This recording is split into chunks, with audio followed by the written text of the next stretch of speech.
También la descripción del leopardo. Nótese de que esta bestia dice que tiene más de leopardo que de cualquier otra bestia. Quiere decir de que heredamos mucho más de Grecia que de las otras tres bestias anteriores. ¿Qué tenemos de Grecia? Ciencia. Estos eran los científicos, los que practicaban la ciencia, diversos tipos de ciencias en su naturaleza. Así es de que ahí están los científicos involucrados con el asunto de Grecia.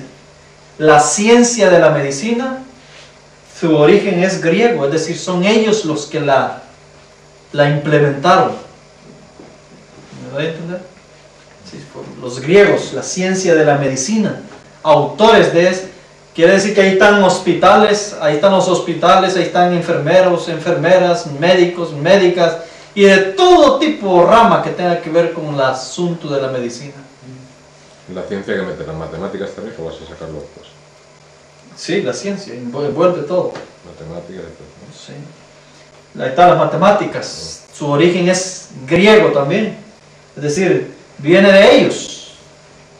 Entonces ahí entran los profesores, ahí entran alumnos, ahí entran, si me doy a entender, es decir, todo está enrollado en el sistema. Perdón. Gracias. El sistema de educación, un sistema de educación. Esa idea de la educación, de crecer intelectualmente o de la intelectualidad, tiene su origen en Grecia, es decir, los griegos, ustedes saben de que tenían incluso bibliotecas muy famosas, que tal vez ustedes hayan oído mencionar algunas de ellas. Grandes bibliotecas que existieron en el tiempo de Grecia, ¿cierto? Así es de que el sistema de educación, la literatura, eran muy fuertes en el asunto de la literatura, así es de que ahí están todos los escritores. Ahí entran los escritores, los literarios, todos aquellos que tienen que ver con... El abecedario salió de allí, ¿no? De Grecia, ¿no? Sí, sí, sí. Tenemos también el sistema judicial. Son ellos los que constituyeron finalmente un sistema independiente judicial, dándole paso a la idea de poder dividir los diferentes poderillos del imperio. El término ciudadano, por ejemplo, el ciudadano del Reino de España. Ese término ciudadano viene de Grecia, incluso. El término ciudadano, el que para que tú puedas ser considerado ciudadano de un país, tienes que tener una identidad que te identifique con ese país. Una identidad natural que le da solamente a las personas naturales del país. En este caso, aquí en España sería, ¿qué documento es que le dan? El DNI, que es lo que identifica que usted es un español, que es ciudadano del Reino de España. Ese término, desde ahí, tiene su origen en Grecia. Es decir, Pablo incluso les dijo a los judíos: soy ciudadano romano. En el tiempo ya cuando estaba gobernando Roma, ¿no? Los romanos habían adoptado el término, porque lo adoptaron casi todo del sistema griego. Tenemos también, Grecia es la pionera en el comercio, ella es la promotora, los famosos tratados libres comerciales, como es tratados de libre comercio de las naciones, su origen es griego. Ahí entran todos los comerciantes, todos los que tienen que ver con comercio en menor o mayor grado, todos los que les gusta el negocio, entran ahí en la sección griega. El famoso movimiento para el derecho feminista, su origen es griego. Tiene su origen de ahí. Y hoy más que nunca podemos ver la repercusión de ese movimiento. Ustedes saben, nadie tiene nada contra el feminismo. Tanto el feminismo y el machismo en sus extremos son malignos, no son de parte de Dios.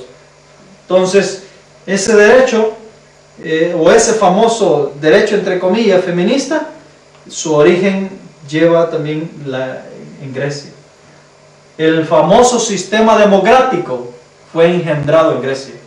Su origen es griego, es decir, ese sistema democrático que las naciones tienen, el proselitismo político, etcétera, y todo ese tipo para poder elegirse los gobiernos representativos en las naciones, su origen es griego y fue perfeccionado por la Roma, pero el origen en realidad fue griego y especialmente en la ciudad de Atenas.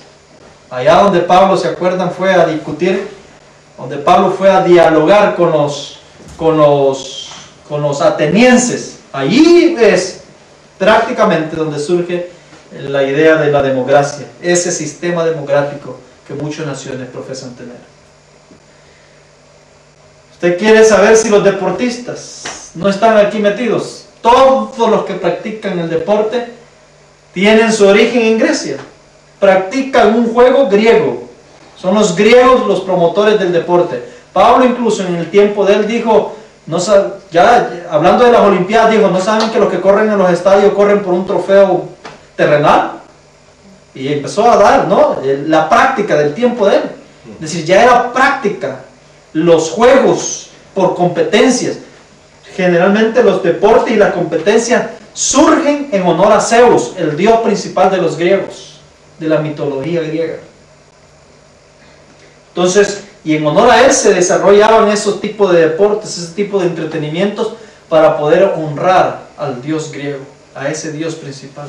Así de que todos los deportes, competencias, tienen su origen particularmente en Grecia. Esas de gimnasios, olimpiadas, la política, la filosofía, sus orígenes son griegos. Y ahí proviene todo este tipo de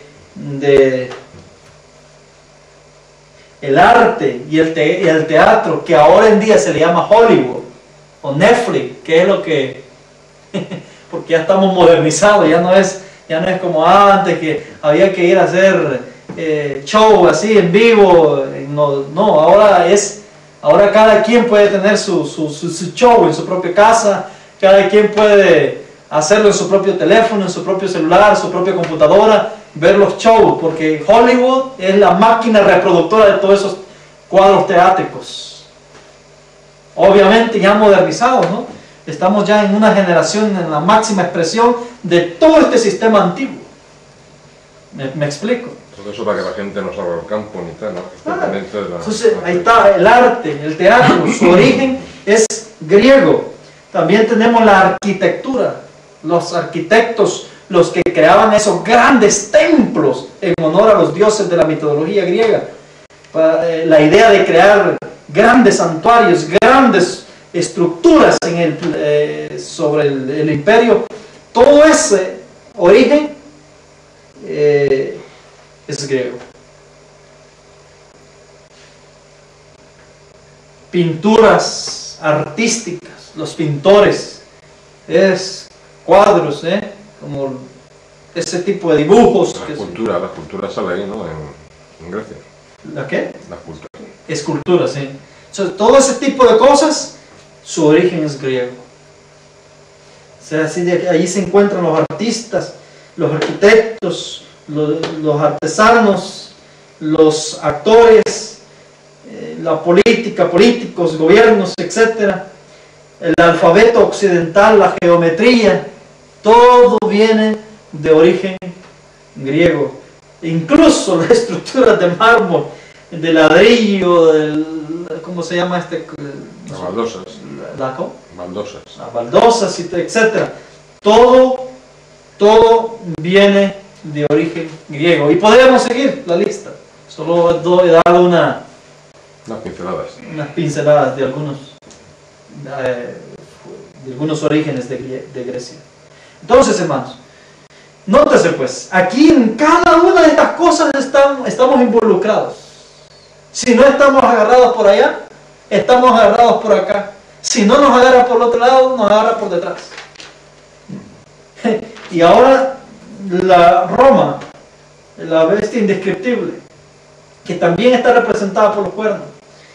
Roma fue promotora del republicanismo, el término república. ¿Sí?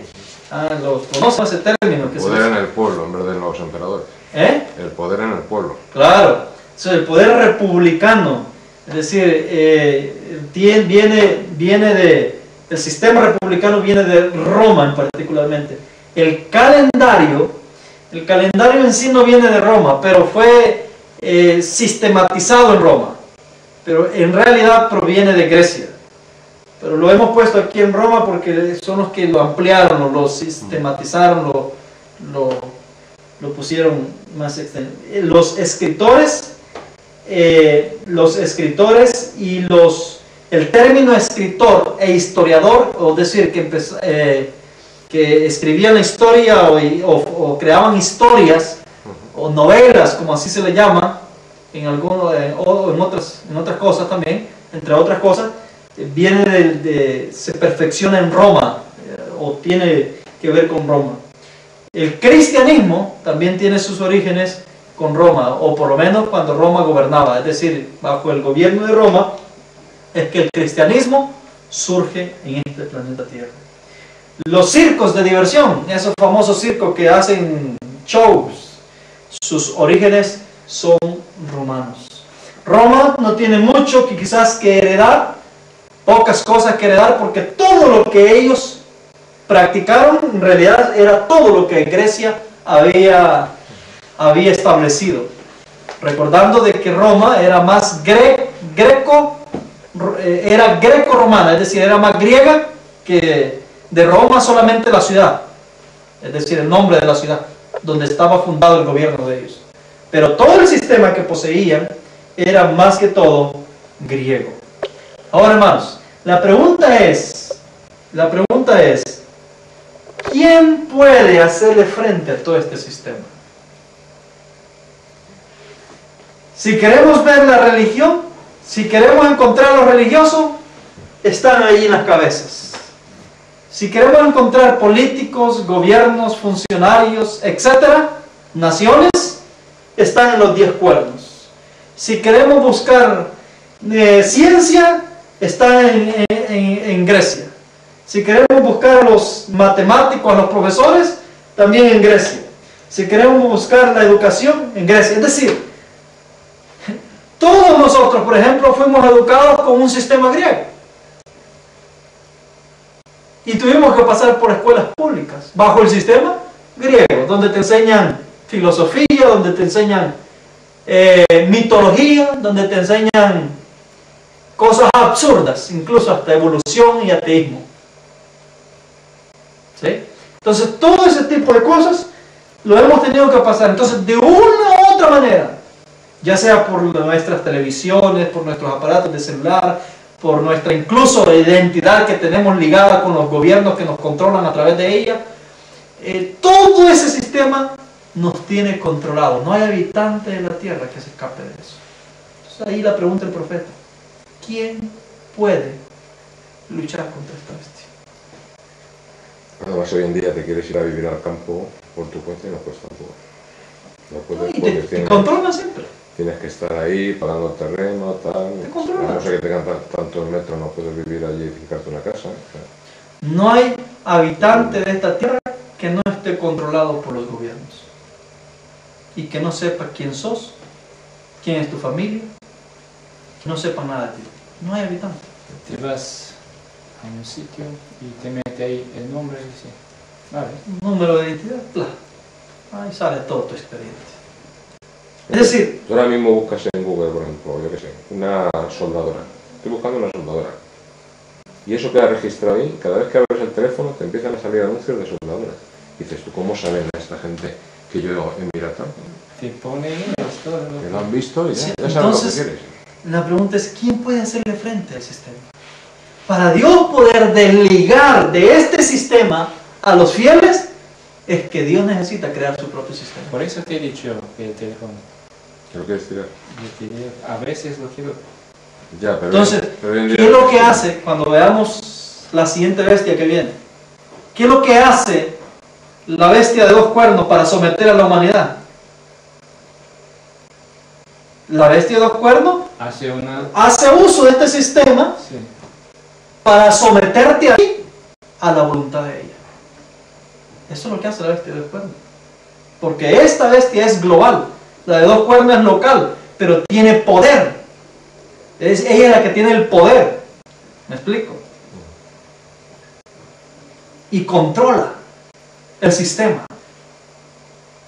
O sea, podemos decir que esta bestia tiene el sistema, pero la bestia de dos cuernos controla el sistema que esta tiene. Entonces quiere decir Nosotros, un momento, sí, quiere controlar. Es que nosotros pensamos que la bestia de dos cuernos hace la imagen de la cabeza, pero no es la imagen de la cabeza, es la imagen los adventistas sí lo creen. Que la bestia de dos cuernos hace la imagen de La imagen del papado, de la cabeza. la cabeza. Así lo cree, esto es. Ajá. ¿Y tú? Y yo lo creo que es de la imagen de toda la bestia. Ah, ya. No, ya te voy a explicar. El siguiente estudio es que trata de la imagen de la bestia. Vamos a ver qué dice el hermano Rafael al respecto. ¿De acuerdo? Vale, Entonces, pero nótese. la primera bestia dice. Nótese, sí, vamos a estudiar qué es la imagen de la bestia en el próximo estudio. Pero el punto es de que a este sistema no se le puede hacer frente. Humanamente no se le puede hacer frente. Entonces, Dios se ve obligado a crear su propio sistema. Por eso es que viene la existencia del reino. Porque el reino es el sistema de Dios contra el sistema de la tierra. Y este sistema quiere acabar con el reino, ¿no? Que será una de las guerras. Obviamente el sistema de este y el que le hereda a este, la idea es pedacear el reino, eliminarlo. Cuando vean ahí todo lo que está pasando con el Edén, dirán que es brujería, que es Satanás el que está haciendo ahí todo eso. Porque ella tiene hipnotizado a los habitantes de la tierra. Mira que esta bestia en su tercera fase no los está obligando. Solamente están siguiendo en pos de ella por voluntad propia. Todos estamos obligados a seguir. Por un lado nos agarra y si nos queremos librar nos agarra por el otro lado. Pero no nos escapamos.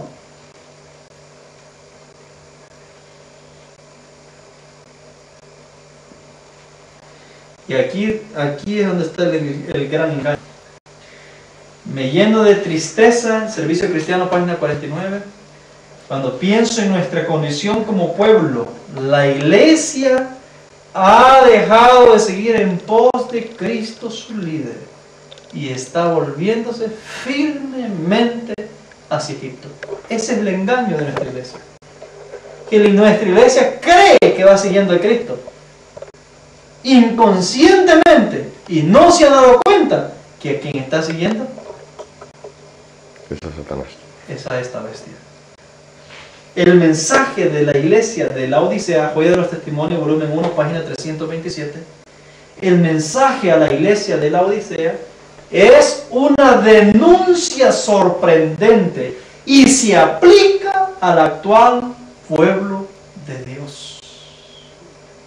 El mensaje del testigo fiel encuentra al pueblo de Dios sumido en un triste engaño. Pero mire lo peor de todo, aunque crea sinceramente en dicho engaño. Sumido en un triste engaño es que el pueblo de Dios está creyendo sinceramente en ese engaño. Sí, eso lo hemos visto, yo lo he visto claro. ¿Me entienden? No sabe que su condición es deplorable a la vista de Dios. Todavía se pega en el pecho, somos la iglesia verdadera.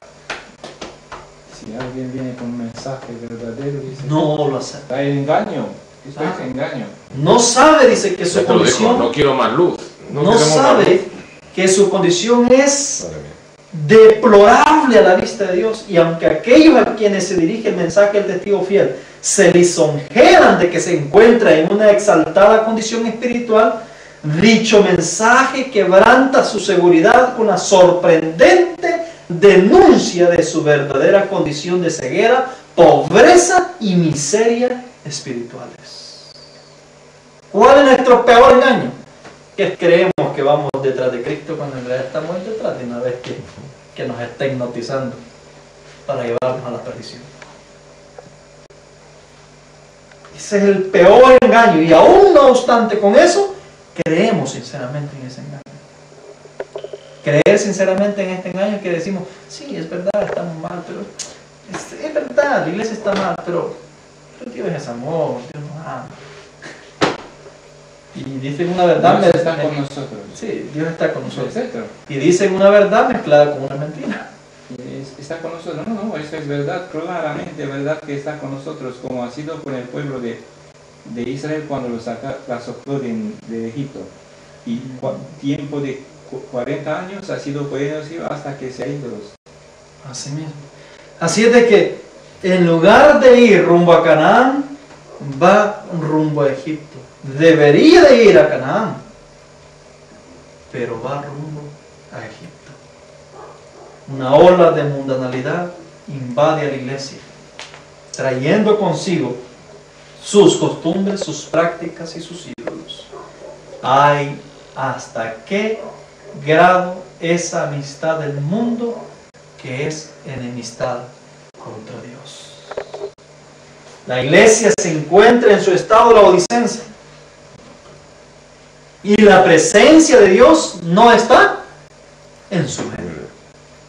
Por más que me dé el pecho, por más que reniegue y diga, no, que esta es la iglesia de Dios, que yo voy a adorar a Dios el sábado. No, si la inspiración me dice que la iglesia se encuentra en su estado laodicense y la presencia de Dios no está en su medio. ¿Por qué no está en su medio? La única razón para que Dios quite su presencia es porque otra presencia lo ha sustituido. Lo que está en su medio en realidad es la presencia de esta bestia. No es la presencia de Dios. Porque ella claramente lo dice. Si no está la presencia de Dios, entonces ¿qué presencia es la que está dentro de la iglesia? Apocalipsis 3:20 dice que Jesús está a las puertas, indicando que Jesús se encuentra afuera, tocando, no está ni adentro. Lo ha dicho el presidente de una dentista. Lo ha dicho en la iglesia. Claro. Entonces, ¿qué? Cristo está afuera, dice, no está en él. Claro. Entonces, después ha habido otro y ha dicho lo mismo. 2 veces lo ha dicho en la iglesia de Villalba. Claro. De la Entonces, unión, los dos. ¿qué presencia es la que está dentro de la iglesia? Si no es Cristo, entonces obviamente es la bestia, el mundo. Es decir, el mundo inundó la iglesia. Y es a él que se le está rindiendo la pleitesía dentro del pueblo de Dios.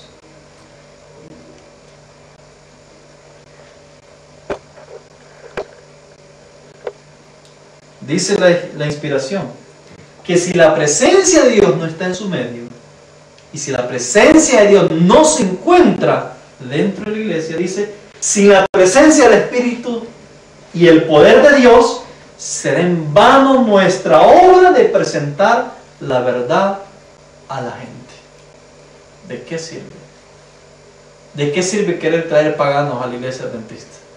Si al traerlos se perderían más rápido. Eso lo decía yo cuando quería mi edad a repartir libros y tal. Digo, si es que es tontería. No tiene sentido. Convencer a un pagano para que se haga adventista. Hermano. Y se convence a regañadientes. Y se convence, pero que le acepten las condiciones. Practicado todo lo que practicaba fuera del estilo ya adventista. Recibiréis poder del 22 de mayo. Entonces, sin la presencia de Dios ni del Espíritu, Esos son cartas, no libros, ¿no? son devocionales de la hermana Juana, escritos. Será en vano nuestra obra de presentar la verdad a la gente. ¿Reprender? ¿Cómo? Sin la presencia, recibiréis poder. Dice la intervención de Dios. ¿Cuál es la intervención que Dios hace al final de todo este asunto? O sea, esta es nuestra condición como pueblo. Hundidos en nuestra propia desgracia. ¿Qué es lo que hace Dios al ver el barco que está haciéndose pedazo? Dijimos de que Dios va a tomar las riendas en sus propias manos. Y va a salvar al que se deje salvar de la manera que Él ha indicado. Porque Dios ama a su iglesia. Y todo aquel sincero que desea salvarse lo va a salvar. Dice Joya de los Testimonios, volumen 1, página 335. El verdadero pueblo de Dios estará siempre de parte de los que denuncian claramente los pecados que tan fácilmente asedian a los hijos de Dios. Mire de qué parte va a estar el verdadero pueblo de Dios. Siempre de parte de aquellos que reprenden el pecado. Nunca va a estar de parte de aquellos que asolapan el pecado, que asolapan la iniquidad. Siempre el verdadero Hijo de Dios va a estar de parte de aquel que reprende el pecado y dice las cosas como son. El falso hermano se va a poner siempre de parte de la justificación sobre el pecado, de tapar el pecado. Pero el verdadero Hijo de Dios no. Dice especialmente, ¿y en qué momento especial el verdadero Hijo de Dios se va a caracterizar por ponerse de parte de la verdad y no de parte del pecado? Especialmente en la obra final que se hace en favor de la iglesia. Hay una obra trascendental y última, final, que se hace en favor de la iglesia. ¿Cuál es? El tiempo del sellamiento de los 144,000, que han de subsistir sin defecto delante del trono de Dios. Sentirán muy profundamente los hierros de los que profesan ser hijos de Dios, es decir, de aquellos que tapan el pecado. Esta cita es muy importante. Hoy los Testimonios, volumen 1, página 335. Entonces, ¿cuál es la última obra que Dios hace en favor de la iglesia? Todas son importantes. ¿Cuál es la última obra que Dios hace en favor de la iglesia? Tomar el timón, ¿no? No, ahí lo la dice. obra es Sellar 144,000 para que estén con el Cordero sobre el monte Sión de pie y no se doblen ante la bestia en adoración. Que es lo que decía yo antes, que si les extrañaba 50 que quedaron a más, les Claro. extraña más ahora que sean 50. Gran milagro. Son 144,000 los que Dios pretende liberar. Mucho mejor que cualquier otro pueblo en la historia. De los judíos salvó 120, logró rescatar 120. De los del antiguo diluvio logró rescatar 8. Y ahora de nosotros Dios está siendo benévolo. Son 144,000 que Dios pretende sellar. Después te lo pongo por aquí. Me doy a entender. Entonces, obsérvese, hermanos, de que la última obra que Dios va a hacer para rescatar la iglesia es sellar 144,000 individuos. Que logre rescatar del hipnotismo de esta bestia que los ha atarantado. ¿Qué va a hacer con el resto? Testimonio 1, página 175. ¿Qué hace con el resto que no fue sellado? Y vi que el Señor le estaba sacando filo a su espada en el cielo para cegarlos. Todo aquel que se ponga de parte del pecado, todo aquel que se ponga a cubrir el pecado, todo aquel que asolape el pecado y humildemente no reconozca nuestra condición pecaminosa y se arrepienta, todo aquel que minimice las normas de Dios, que rebaje la verdad de Dios, en lugar de exaltarla y en lugar de ponerla en alto, dice que Dios le estaba sacando filo a su espada para cegar. No merece seguir siendo parte de este pueblo. Y para eso Dios ordena que se sellen 144,000. Busca dentro del pueblo adventista 144,000 que puedan ser sellados para hacerle frente a la última hora terrible que se aproxima,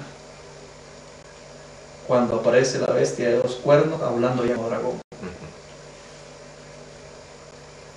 Así de que la misión de Dios ahora, hermanos, Que no están escritos en el libro de la la iglesia, ¿no? misión de Dios, Que no están Sí. escritos en el libro. la misión de Dios ahora es sellar 144,000 que pueda liberar del hipnotismo de este poder. Y eso es lo que Dios está buscando hacer. Porque dice Apocalipsis 3:4 que todos los adoraron, y adoraron al dragón que había dado autoridad a la bestia, adoraron a la bestia diciendo: ¿quién es semejante a la bestia? ¿Y quién podrá luchar contra ella? Humanamente es imposible vencerla. Es un sistema que aglomera todo el globo terráqueo. Y es imposible desligarse, a no ser que Dios meta sus manos. Y los que lo logran son Apocalipsis 14:1. El siguiente capítulo dice: miré Y he aquí un cordero estaba en pie sobre el monte Sión, y con él a 144,000 que tenían el nombre de su padre escrito en su frente, no el de la bestia, sino el de su padre escrito en su frente. Estos fueron redimidos. ¿De qué fueron redimidos? Del gran engaño en la cual estaban metidos. De entre los hombres por primicias para Dios y para el Cordero. Son las primicias de los redimidos de todo ese montón de hipnotizados que estábamos yendo maravillados en pos de esta bestia. Son los que logran quedar en pie sobre el monte Sión juntamente con el Cordero. El monte Sión es sinónimo que son los que finalmente logran entrar al reino.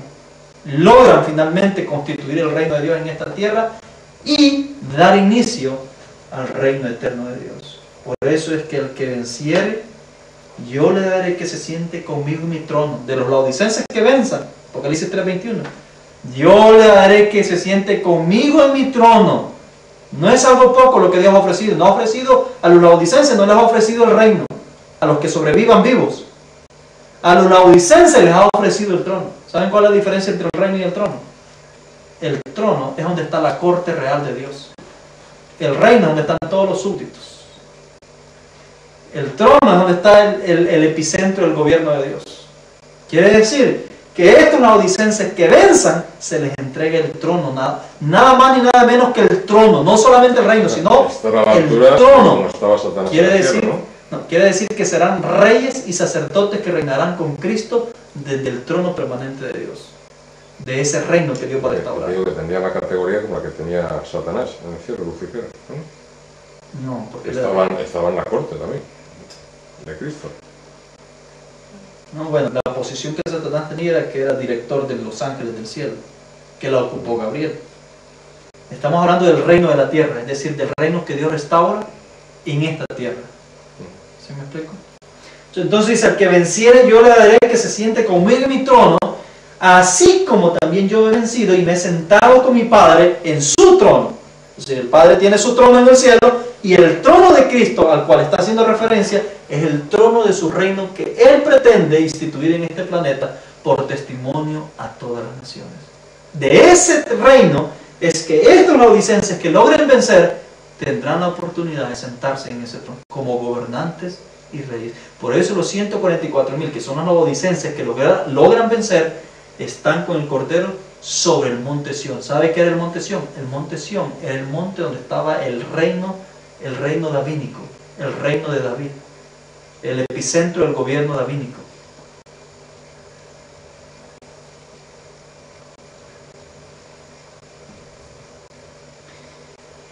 Muy bien, entonces he aquí que la sexta bestia viene. Ya hemos concluido la quinta. Esperamos. Dios nos bendiga.